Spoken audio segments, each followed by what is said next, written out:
مرحبا بكم معايا في فيديو جديد. في هذا الفيديو ان شاء الله غادي نوريكم طريقة معرفة من يتجسس على مكالماتك عن طريق كود سري مخفي في الهاتف ديالك. ولكن قبل ما نبداو في الشرح ما تنساوش انكم تشتركوا في القناة وتفعلوا زر الجرس ليصلكم كل جديد. ودابا غادي ندوزو للشرح ديالنا. كما قلت لكم كتجيو كتدخلوا اللوحات ديال الارقام، من بعد كتضغطوا على نجمة مربع 61 ومن بعد مربع. الكود هو هذا كيف ما كتشوفوا قدامكم، من نجمة مربع 61 مربع، وكتجيو كتضغطوا على اتصال.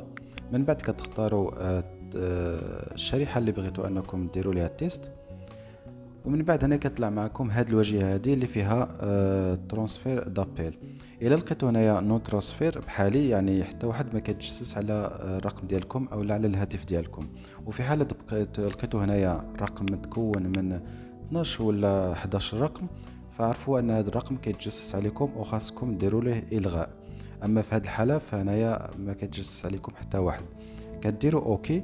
وانا غادي ندوزو نوري لكم الكود اللي غادي ديروا به الغاء التجسس. كتجيو كديروا نجمه مربع 00 جوج مربع.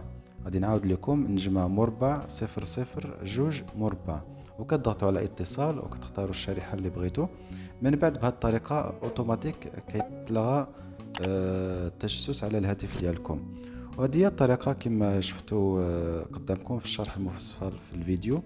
الكود سهل جدا، وهذا الشيء اللي كاين في هذا الفيديو. كنتمنى تكونوا استفدتوا من هذا الشرح اللي درت لكم. الا ما فهمتوش شي حاجه خليوها لي في كومنتير، وما تنساوش الاشتراك في القناه وتفعيل زر الجرس ليصلكم كل جديد.